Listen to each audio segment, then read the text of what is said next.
a rare condition this day and age to read any good news on the newspaper page.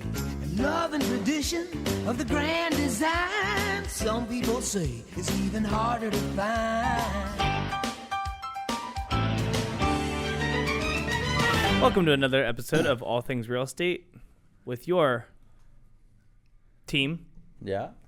Go ahead, intro, man. Let's go. Would you like to introduce us for those that haven't seen Mark, the podcast Jeet, before? Aaron, and David. All David, right. start us out with the market minute. All right, guys. I actually have I'll call it exciting, but maybe because we nerd out on real estate, most people might not care. But as we've talked about for the last few months and we argued about last time on the podcast was how much inventory is in our market and is going to be in our market, right? So just real quick stat, Santa Clara County, we all know, is about little under 2 million people.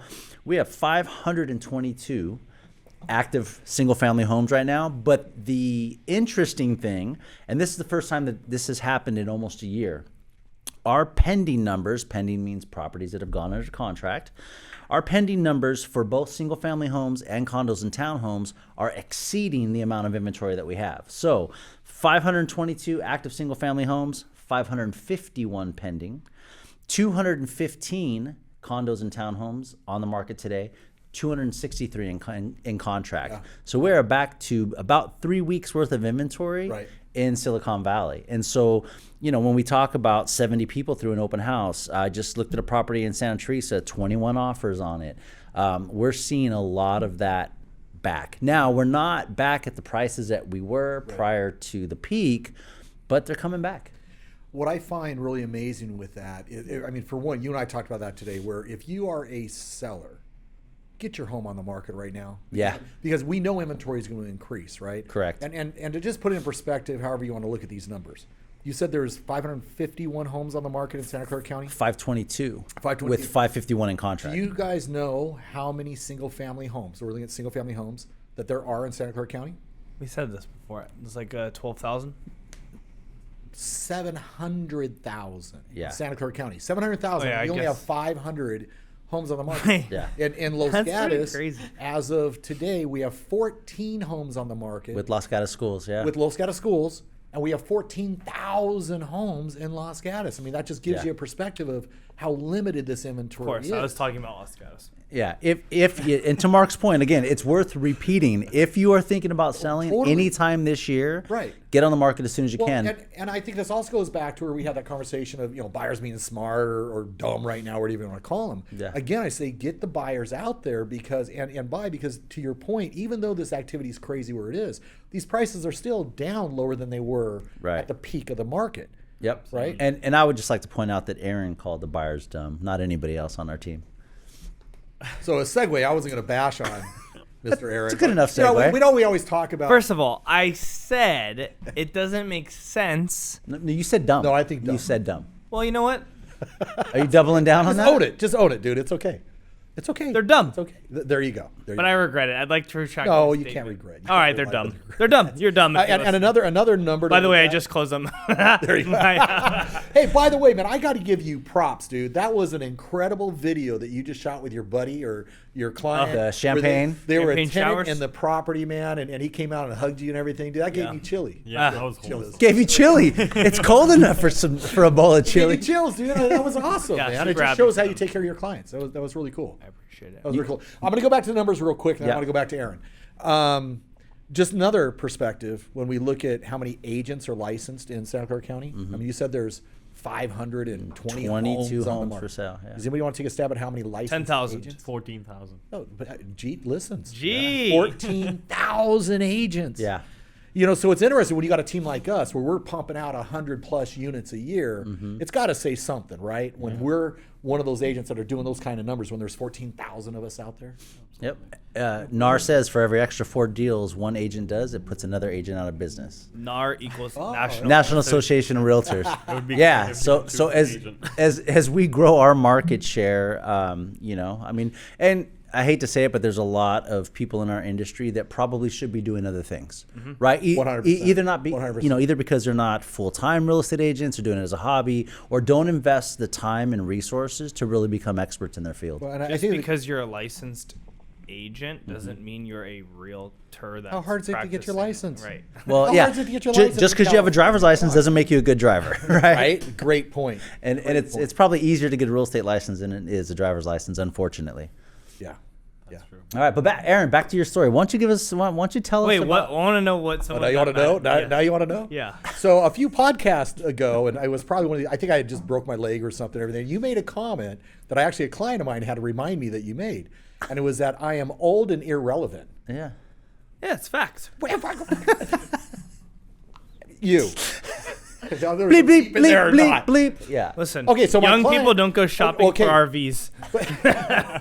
It was a fifth wheel. It's a fifth wheel, not an RV.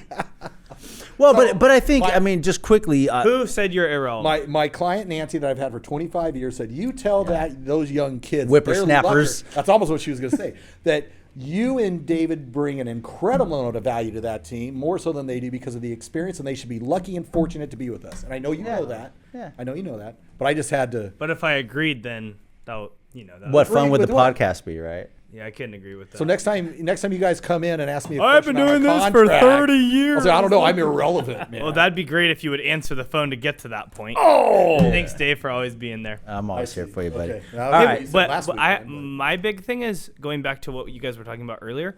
Why do you personally believe the market has picked up so drastically? Because do we all agree November, December was pretty slow? Well, the last 6 months. Right. Yeah. Well, Since June. we've talked about this whole thing. I mean, you got two things going on. Lack of inventory, number one. But Supply and boom, demand. New Year's hit It's seasonality, though. This happens every freaking year. every year. Every year this happens. I think it's supply demand, and then also the buyers that are out there now are more comfortable with the interest rates. Yeah. Right? We've been sitting in the 5s and 6s now for 4 to 6 months, and so buyers understand this is the market we're in. 30 years in this business, sorry Yeah. to interrupt you, but 30 years in this business, I see the same activity when you look at the seasonality of any year.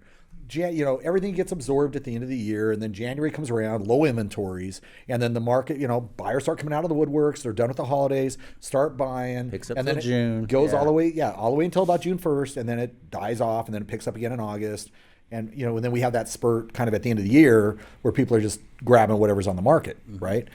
I mean, that happens every year. I don't see the activity. I don't see the activity being any different right now. What I see is the extent of the activity or the enhanced activity, right? I mean, what we're seeing where everything has multiple offers on it and stuff. But I would almost guarantee that any year we had less than 1,000 homes on the market, you saw the same type of activity. How many houses did I say would be on? 1,600. I'm definitely wrong. I don't You think- regret that I comment. also too. like to retract that. The rate of absorption of properties has gone up because a lot of smart buyers are out there, right? Because they think that if the rates come down in the next 8 to 16 months, right now might be that last chance of getting that lower price on the property. Exactly. Locking in the higher rate and then Exactly. refinancing out of it. Totally.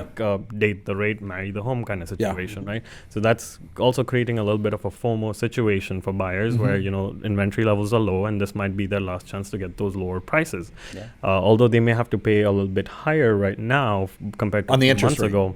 No, even purchase price. Sure, As the market sure, okay. market starts to pick back up, they can refinance out of it, and when the rates do go low, they'll be sitting on a lot of equity. Well, yeah, and it's still lower. Even if they're paying more now than they were 4 months ago, it's still lower than what it was April, May of last year. Well, and look you can get decent interest rates. I mean, we had our lender this morning just speak about with buy downs, you can get down to 3.8% on some of these loans, and even just a 4.25.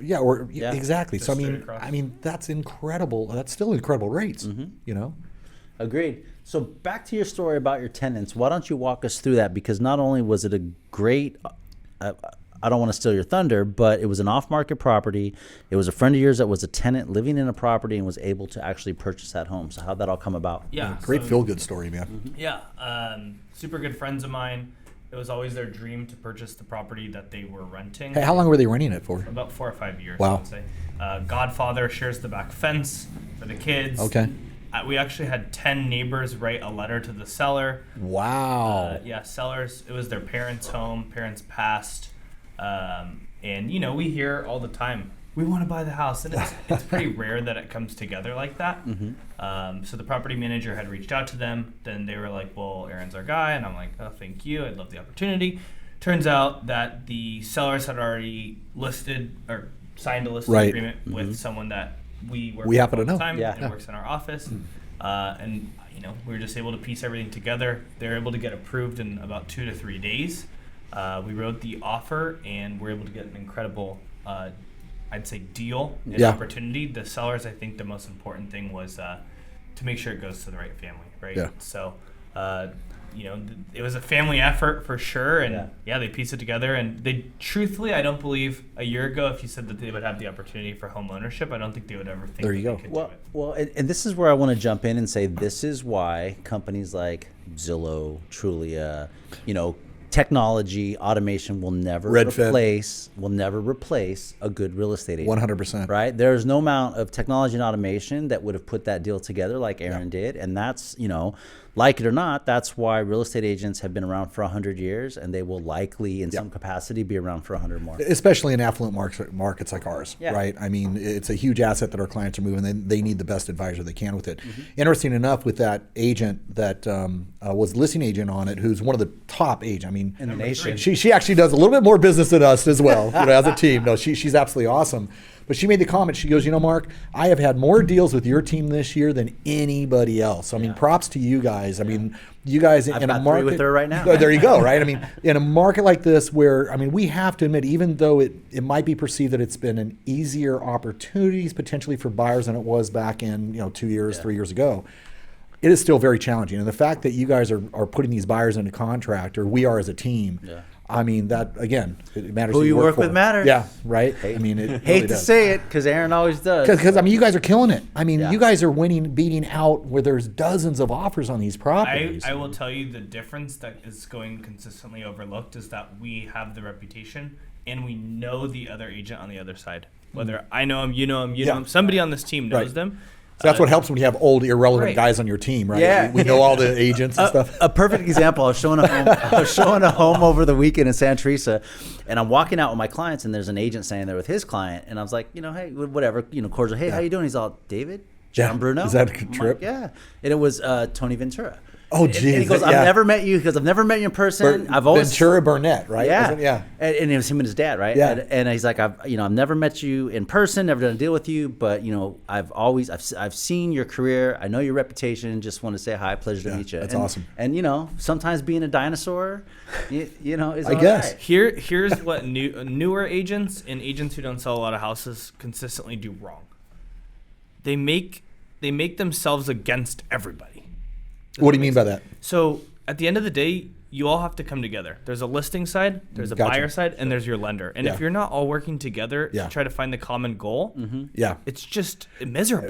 I think that's a great point. There are those agents, especially when they get into it or they come out of a highly stressful sales position or something, and it's all about negotiations. I'm the toughest negotiator in the world. Yeah. The residential real estate, man, you got to have some goodwill in there and stuff. And it's really, I think, a good agent.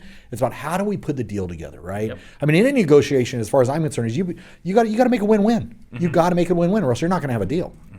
I would much rather work with someone that's proven, tried and true. You don't have to 100%. worry, and you can tell your clients, hey, if this is me, I'm accepting that offer. Well, and that's a great point, right? For people out there that are interviewing real estate agents, experience matters. Now, we have some guys on our team that may not have the years of experience, but they have a team of support around them. But listen, I'm going to push back on that, David, because the guys that are on our team that might not have the years of experience, They have the transactions. They do more experience in 1 year on our team than most agents do in 10 years. I completely Hey, I'm agree going with on that. damn near a decade. 10th year. No, but it's true, right? So for consumers out there, it's good to interview multiple agents Absolutely. and ask them, how many have you sold in the last 12, 24 months? And can you show me? Yeah. And I find out that in our area, agents always focus on how much they've sold. Yeah. Where the key is how many units have they sold, because that's where you get the experience. And I always say in our area, good news and bad news for real estate agents. Good news is you don't have to sell a lot of homes to make a lot of money. Bad news is you don't have to sell a lot of homes to make a lot of money, because in that environment, you can take an agent who only sells 6 to 10 homes a year. They're making enough where the perception is they're quote unquote successful because they're living in a nice house, got the nice car. But if you're only selling 6 to 10 homes a year, no offense to any of our agent partners or friends out there, how much experience is that agent really getting compared to being on a team where we're pumping out 100 units. The agent that sells absolutely. the most transactions or does the most transactions is the better agent than the agent that does 5 transactions for 100. 100%. They've seen 100%. way more things. Yeah. They know how Totally. to navigate. Totally. But And- just because you're a big agent doesn't mean you're a likable agent. Just wanted to throw that out. That's a whole other thing. Yeah. And Yeah. communication is so key, right? As an agent, like not just with the buyers, the sellers, the other party, but lenders and title. Absolutely. You know, holding the deal together and knowing what to say at the right time is very important. And it's not because I've seen a lot of agents and lenders do this. It's not burying your head in the sand when hits the fan, right? Because Right, a yeah, lot of things totally. can go wrong behind the scenes that buyers, sellers never know about. And there's nothing worse than trying to pick up the phone and call a lender or call an agent Right. and they're ghosting you because Yeah. they don't know, they don't have the experience Yep. to handle the situation, or they want to procrastinate, not deal with it head on. And I think that's one of the things. All of us, none of us are sitting there saying, "Oh, I don't want to deal with this today." It's, Right. hey, let's roll up our sleeves, let's Yep. figure out a solution and move on with the deal. Man, it's always going to be okay. Yeah. Yeah. I will say one of the things I always look at though is, and listen, we're always transparent with our client and everything, right? But I also believe that there's a certain amount of responsibility we have for taking the emotions and the anxiety out of the transactions. Yeah. So there are times when, say, if it's 4:30 in the afternoon and I get some potentially bad news coming down the pike, I'm going to probably hold off until I figure out exactly what all that is before I call my client. Because I might not know the answers till 10 a.m. in the morning. Right. I'll have a sleepless night instead of making my client have a sleepless night until I know what the issue is so I can create the solution for it. Yep. Absolutely. Yeah, I mean, we always tell our clients you don't need to worry. I will worry for you. That's right. Right, and then we'll figure it out. Yeah. I want to segue. We'll see. We might have to edit this one out, but I want to get Mark's opinion on this. So I was touring clients on Sunday. We go to this house, Saratoga, San Jose border, a busy open house. It's a trust sale. We walk in the door. The agent's standing there, nice guy, hands us a flyer, a flyer or two, and says, "Hey, before you walk in the house, I just want to let you know 2 people died in the house. First was a 90-year-old woman, passed away of natural causes." And then he goes, and I'm going to use a hand gesture because he did. He goes, and then shortly thereafter, the son got depressed and blew his brains out in the house. Wow. And I was like, well, thank you. Yeah. So And your clients were with you? standing right next Your to me. clients were- And it's a busy open house. Everybody Wow. that walked in, he did that exact Okay. same. Wow. So, well, depression I and didn't expect you to say that. so I've got a funny story in that same regards if you want to call yeah. it funny. So but- so I mean, sad situation. Yes. Right? I mean, we're kind of laughing now because Absolutely. it's the I'm dramatic. not laughing at that. I was. I think it was the yeah. delivery. The Yeah. delivery. Well, of it, and right? that kind of took me back too when the Right. agent did it, and so I told him, well, thank you for sharing. Yeah. Well, first of all, I appreciate the honesty. Right. But from a broker, a listing agent perspective, Mark, what level of disclosure does somebody need to give? Right. So specifically, you're talking about like death, because I know one of the Yeah. questions we have is anybody died in the house in the last 3 years. Right. So, there's also the fact that you have to disclose any known material facts that could impact the value of the property. Okay, so I'll tell you a famous case in our area. And I'll answer it this way. So there was a family that was murdered up by, you guys, Boulder Creek. There's a Hawks, there's a street there called Hawks Nest or whatever it is. And back, I think in the 70s or 80s, there was a family that was murdered in this house. There was a big gruesome murder in this house. And there was an agent that put this house on the market, late 90s, sells a hope, doesn't disclose it because in their mind, hey, nobody's died in the last 3 years. Yeah. So buyers come in, move into the house. What's the first thing that happens? Neighbors come and tell them. Neighbors are delivering cookies. Oh my God, you got the murder house going on, this and that. Well, sure enough, there was a huge lawsuit and the agent lost because that's something that if you know of something where if the buyer's going to find out The about agent. Which agent? The listing agent. the listing agent, I'm sorry, it was a listing agent who didn't disclose this, and it turns out that knew the about buyer and the agent from the buyer were from outside the area, so that the buyer's agent wasn't aware of it. Another reason why, if you're buying, get an agent who knows that area, right? So the agent's defense and the brokerage defense was, hey, the question is, has anybody died in the last 3 years? But again, there's that we have a responsibility, anybody buying that property, where if that buyer is going to have something or any potential buyer's a perception of a loss of value for an incident, it could be that there was a meth lab in that house 15 years ago. You never know. So to your point, I think the delivery of his disclosure was a little off. A little harsh. Yeah. But I'm not sure what the timelines were with those, but anything that's going to potentially impact the value of the property, you're better off disclosing it. Now, sellers are going to come to you and say, well, wait a minute. I want you to sell my house for the highest amount of money possible.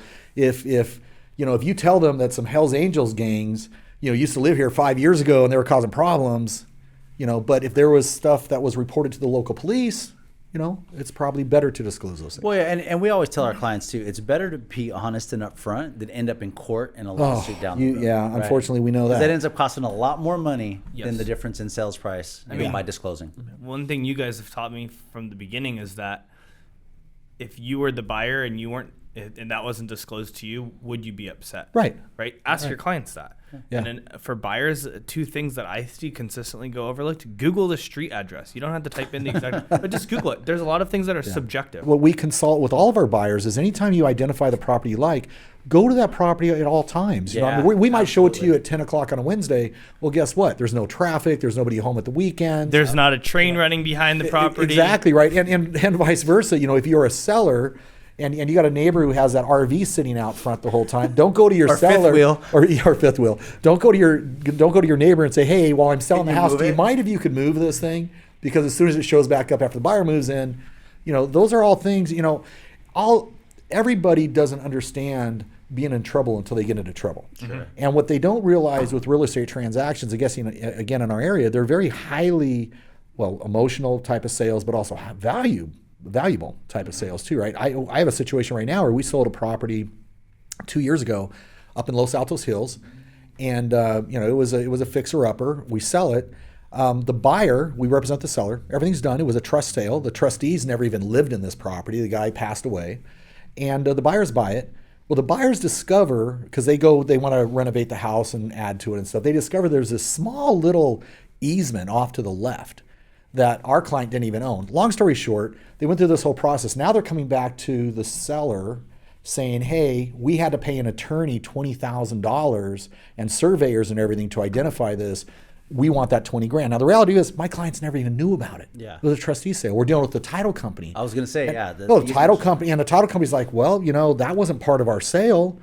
It's just this whole scenario where there is nothing, the seller they can only disclose what they don't know. I can only disclose what I don't know. But the reality of it is that buyer is going to be suing there. It'll be cheaper for the seller to just negotiate something rather than hiring You can an only attorney disclose what you don't know. what you do know. what I do know. Did I say that the wrong way? Yeah, I was like, that's... See, that's that old man irrelevant type of mentality coming back in. Dementia.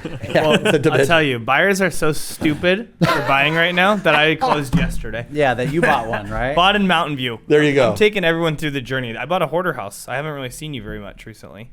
I saw your hoarder house though. That was pretty cool. Yeah. Is it hoarded or have you cleared it out? It's hoarded. And they have a rent back. Oh, Good. And what happens if they don't leave? eviction. How long does an eviction take in Santa Clara County in California? David, don't be doing this to me 45 now. days. No. If it's not contested. I will. Yeah, as I say, and then what happens if they file bankruptcy before the eviction? There you go, Yeah, man. so it could be 6 months before you actually. Well, it's a get good thing that he didn't house. sell it to a client. He bought it himself. Yeah, There you go. If it's six, sounds smart to me. What are your carrying costs? hey man, He's just young and dumb, dude. He's just doing it, Sorry. Hey. this is bullshit. Nancy's going to call me and say, you tell him he's young and irrelevant. Nancy, let me tell you what I have to endure on a daily basis, okay? If you only saw the half of it. All right. Well, you know what? David? Sometimes things are better left unsaid, short and sweet. So I think we're going to wrap up our podcast. Hey, for wait, today. I just have one random thing. You know who's consistently missing earnings, and I've been seeing more and more of them here in the Bay Area? Who? Rivian.